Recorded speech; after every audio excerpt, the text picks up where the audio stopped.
Dans le monde, j'ai compris que les gens cherchent les personnes intègres, des personnes de confiance avec lesquelles travailler. Tu as baissé ton standard d'intégrité et puis ça a joué contre toi. Toi-même, tu n'aimerais pas travailler avec quelqu'un qui va te voler.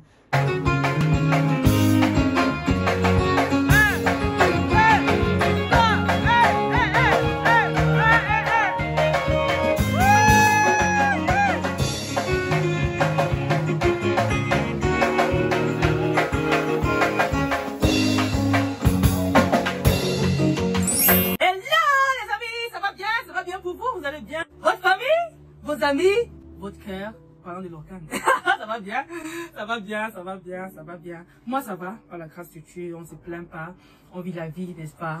Un jour à la fois, on atteint nos objectifs par la grâce de Dieu, à la fin d'année, et le bilan est plutôt positif. Pour vous, le bilan, c'est comment? C'est comment? Il y a quoi qu'il aurait fallu que vous fassiez pour que votre année soit... Les amis, je vous salue, et si vous découvrez cette tête pour la première fois, je suis Mela, youtubeuse basée en Chine pour l'instant, parce que comme je l'ai dit toujours, mon African Dream m'attend, vraiment, on se prépare et puis on va aller l'accomplir. Ok, donc voilà, ici youtubeuse basée en Chine. Ici on parle de quoi? On parle de relations humaines, on parle de mindset, on parle d'entrepreneuriat jeune, en passant par le mariage, le célibat, la foi, tous ces jolis trucs de jeunes quoi. Ouais, ça nous intéresse, ça nous intéressera toujours. Une personne qu'on va appeler Jean m'a raconté son aventure avec une de ses clientes l'autre jour. Cette personne a été, comme qui dirait, mangée à sa propre sauce. Pourquoi? Parce qu'il a baissé son standard d'intégrité. Et puis il est entré dans un jeu vicieux. Ce qui fait que le partenaire de ce jeu, finalement, a dû le manger à son propre jeu. Je fais cette vidéo, n'est-ce pas, pour pouvoir nous interpeller à ne baisser nos standards pour rien au monde. Parce qu'à un moment, ça va jouer contre nous. Au départ, lorsque nous le faisons contre les gens, ça nous amuse, peut-être on gagne de l'argent. Mais par après, on sera toujours mangé à notre propre sauce. Et on va toujours payer les conséquences. Et quelqu'un dira, vous voyez les retombées? Tu vois les retombées? Jean, si tu vois cette vidéo, je te salue. Merci d'avoir partagé avec moi ton expérience afin que cela serve de leçon pour, n'est-ce pas, ceux qui nous écoutent. Tu vas te reconnaître. Son nom, c'est pas Jean, bien évidemment. On ne peut pas dévoiler l'identité des personnes comme ça. Alors, s'il vous plaît, écoutons ce qui s'est passé avec lui. Il a une cliente avec laquelle il travaillait. Avec sa cliente, qu'est-ce qui s'est passé? Sa cliente, en fait dans le e-commerce. Et puis, la cliente en question lui disait d'augmenter les coûts des clients. D'augmenter, peut-être de 2000, de 3000. En fait, plus que ce qu'il ne devrait faire. Puis, il le faisait. Il disait que, pour moi, quoi? Mon argent qu'il cherche, non. Je le fais seulement, c'est ce qu'elle veut. Est-ce que moi, mon frère, c'est son problème? Pour moi, quoi? Ah! Il ne savait pas que mon frère, il y a ce qu'on appelle le karma. Le karma. Le karma revient en courant. La cliente, à un moment, le devait une somme de combien? C'était combien? Je me souviens plus. Peut-être, disons 50 000. 50 000 francs. Sa cliente lui devait 50 000. Peut-être nous sommes en décembre. Voilà, en décembre, il lui doit 50 000. Maintenant, voilà. Il se disait que bon, on a l'habitude de travailler ensemble, il n'y a pas de souci. Forcément, il va me rembourser. En janvier, donc, il réclame son argent. Sa cliente lui dit, oh, s'il te plaît, j'ai pas assez d'argent, j'ai pas d'entrée et tout ça. Je vais te payer plus tard et tout. Mars, pareil. Juin, pareil. Août, jusqu'à ce que nous sommes en novembre de cette année-ci. Il lui demande à cette cliente-là que, madame, on fait comment? Vous me devez encore de l'argent. Et vous savez ce qu'elle lui a répondu? Elle lui répond un truc comme quoi, bah, avec toutes les transactions qu'ils ont eu à faire par le passé et tout, elle croyait que l'argent avait déjà été réglé. Donc, pour ne pas trop étaler, pour elle, elle ne lui doit rien.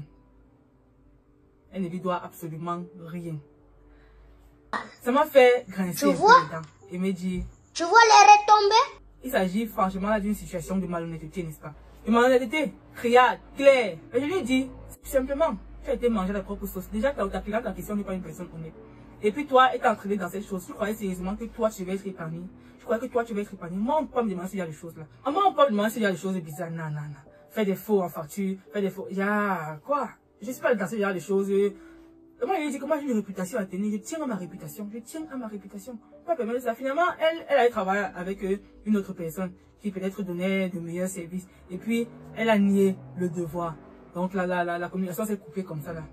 Forcément, si tu travailles avec ce genre de personnes, si elle t'intègre dans son jeu, forcément, elle va finir par te manger, toi-même. Tu as été manger ta propre sauce, donc tu ne devrais pas te plaindre. Tu as baissé ton standard d'intégrité et puis ça a joué contre toi.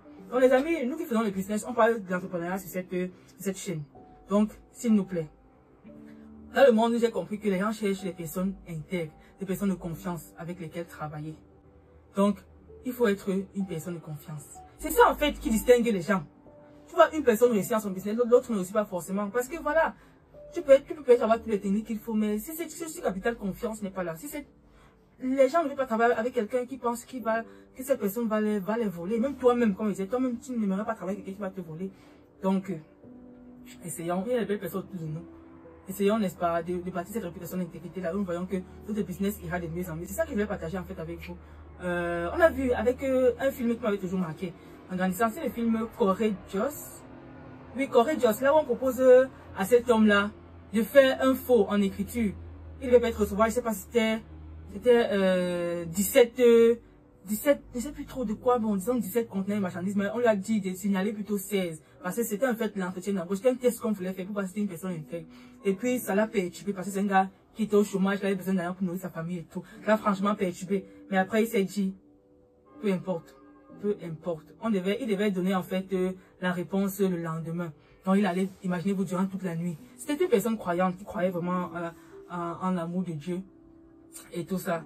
Il s'est débattu et tout. Finalement, ça a été clair pour lui. Il ne baissera pas son standard pour rien au monde. Il a dit que je ne peux pas faire ça. Donc, il s'attendait à ce qu'on dise que voilà, vous n'aurez pas le poste et tout parce qu'on a besoin de personnes qui sont avec nous, n'est-ce pas, dans notre deal, dans notre team.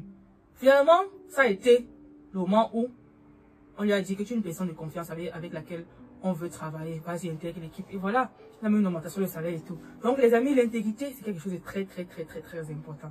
Très important. Très, très, très important. On ne participe pas avec ça, on ne négocie pas. Moi, ce que vous en pensez? Est-ce que vous pensez que ça, c'est un caractère véritablement qui est important? Qui est important? J'écoutais une milliardaire qui disait que cercle d'amis avec lequel elle fonctionne lui dit souvent c'est difficile de trouver des personnes intègres. Ils ont vraiment de l'argent, ils veulent investir, ils veulent faire des projets, mais ils ne trouvent pas les personnes dignes de confiance. Parce que les personnes voient toujours, n'est-ce pas, les personnes ne voient pas plus loin que le bout de leur nez. Cherchent toute la gratification immédiate. Oh là là, c'est terrible. Dis-moi ce que vous en pensez. Dis-moi ce que vous en pensez. Est-ce que vous voudriez travailler avec personne qui vous vole? Personne qui n'aime ça. Ou bien, dites-moi ce que vous en pensez. N'oubliez pas de mettre des cœurs et partager pour que ça puisse inspirer quelqu'un. On se retrouve à ça pour une autre prochaine vidéo toujours aussi instructive. J'étais là pour vous servir. N'oubliez pas. N'oublions pas. Investir en toi même car tu es ta meilleure entreprise. Bye!